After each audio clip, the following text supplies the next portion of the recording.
कानून विवाद को लेकर संसद में हंगामा। कपिल सिब्बल ने कहा किताबों से हटेगी विवादित सामग्री।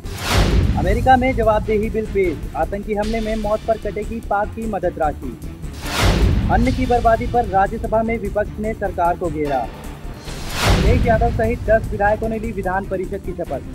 और रॉयल चैलेंजर्स के ऊपर मुंबई की रॉयल जीत। मुंबई ने बेंगलोर को 5 विकेट से हराया। नमस्कार, मैं भविष्य त्यागी स्वागत करता हूं आपका साधना न्यूज की इस खास पेशकश में। गोवा में बीजेपी की सरकार आई, पहला बजट पेश किया गया और पेट्रोल को 11 रुपये सस्ता कर दिया गया। वहीं दूसरी ओर महाराष्ट्र में भी बजट पेश किया गया, जिसमें घरेलू गैस को 20 रुपये महंगा कर दिया गया और सीएनजी के दाम भी बढ़ा दिए गए। इसके बाद संसद में चल रही बहस में प्रणब मुखर्जी ने साफ कर दिया कि वो इसके बारे में कुछ नहीं कर सकते। उन्होंने कहा कि पेट्रोल को लेकर कुछ कड़े फैसले करने होंगे, यानी मानकर चलिए कि आने वाले समय में पेट्रोल 5 रुपये तक महंगा हो सकता है। लगता है प्रणब दादा नाराज हैं। 5 राज्यों में चुनाव खत्म हुआ, लोकसभा में दादा ने बजट भी पेश किया और बजट भी ऐसा जो आम जनता की जेब को काटता हो। और उसके बाद अब दादा की तैयारी है महंगाई के बोझ तले दबी आम जनता की जान निकाल देने की। पेट्रोल होगा महंगा, डीजल के बढ़ेंगे दाम। आखिरी बार दिसंबर 2011 में पेट्रोल और डीजल के दाम बढ़े थे और एक बार फिर तैयारी चल रही है पेट्रोल की कीमत में 5 रुपये और डीजल में 2 रुपये की बढ़ोतरी करने की। हालांकि डीजल की कीमतें बढ़ाने में सरकार को थोड़ा मुश्किलों का सामना करना पड़ सकता है, क्योंकि डीजल की कीमतें मंत्रियों के समूह में तय होती हैं। वहां सरकार को ममता दीदी की टीएमसी से विरोध का सामना करना पड़ सकता है। लेकिन अगर डीजल महंगा हुआ तो समझिए सब कुछ महंगा। ब्यूरो रिपोर्ट, साधना न्यूज।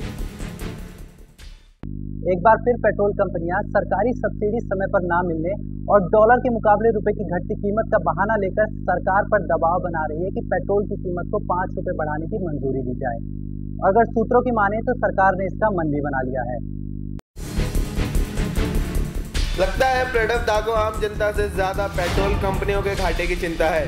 पेट्रोल कंपनियां कहती हैं कि पिछले महीने में डॉलर के मुकाबले रुपए की कीमत गिरी है और वक्त पर उन्हें सरकारी सब्सिडी नहीं मिलती, जिससे उन्हें 5 रुपये 10 पैसे प्रति लीटर का घाटा उठाना पड़ रहा है।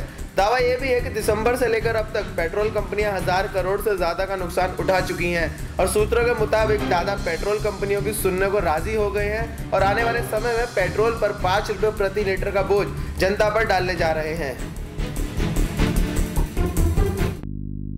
गोवा ने टैक्स हटाया तो 66 रुपये का पेट्रोल 55 का हो गया। लेकिन क्या आपको पता है, यदि केंद्र सरकार के और राज्य सरकार के सभी टैक्स हटा लिए जाएं तो यही पेट्रोल सीधे तौर पर आपको 42 रुपये 54 पैसे का पड़ेगा। देश की ज़रूरत का 80% से ज़्यादा कच्चा तेल आयात होता है, इसलिए देश के अंदर इसकी कीमत अंतर्राष्ट्रीय बाजार में मौजूदा कीमत से तय होती है। फिलहाल अंतर्राष्ट्रीय बाजार में तेल की कीमत 133.3 डॉलर प्रति बैरल है। वहीं $1 की कीमत फिलहाल 49 रुपये 68 पैसे के करीब है। यानी एक बैरल कच्चे तेल की कीमत 6,622 रुपये 34 पैसे हो जाती है। एक बैरल में 42 गैलन होते हैं। अब अगर एक बैरल को गैलन से लीटर में बदलें तो एक बैरल में होता है 158.76 लीटर तेल। इस हिसाब से 1 लीटर तेल की कीमत होती है 41 रुपये 71 पैसे। इसमें रिफाइनिंग के लिए 83 पैसा होता है। वहीं तेल कंपनियों को 1 लीटर पेट्रोल की कीमत 42 रुपये 54 पैसे हो जाती है। लेकिन तेल कंपनियां डीलर को 38 रुपये 42 पैसे में 1 लीटर तेल सप्लाई करती हैं, यानी इस पर 4 रुपये 12 पैसे की सब्सिडी दी जा रही है। लेकिन आपको आश्चर्य ज़रूर हो रहा होगा कि डीलर को 38 रुपये 42 पैसे का पेट्रोल आप तक पहुँचते पहुँचते 65 रुपये से ज़्यादा कैसे हो जाता है। हम आपको बताते हैं इसकी वजह केंद्र और राज्य सरकार के टैक्स हैं।